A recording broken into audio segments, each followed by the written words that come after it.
The man whose word was law in Romania a mere 5 days ago was brought from the place where he and his wife had been captured ignominiously for what was to be an execution with a brief form of law.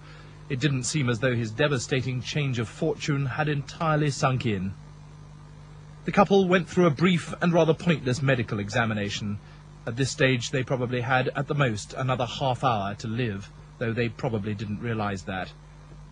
Their trial may not have consisted of much more than a reading of the charges against them, but there was no serious defense.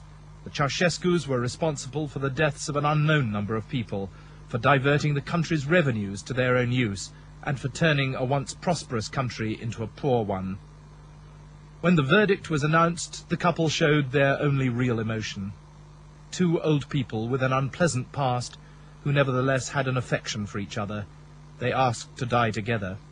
Later, pictures of the courtyard where their bodies lay were shown on Romanian television. Other pictures were too gruesome for us to show.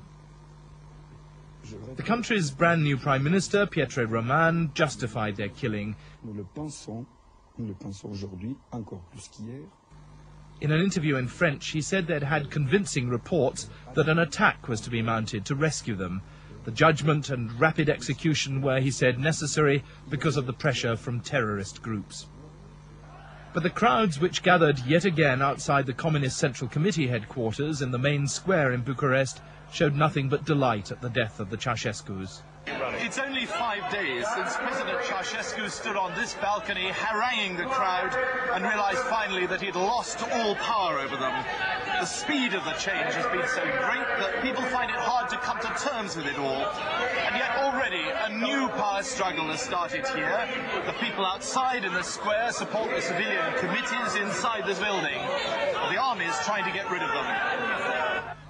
The crowd outside were worried and angry that the new government didn't constitute a sufficient break with Ceausescu's communism.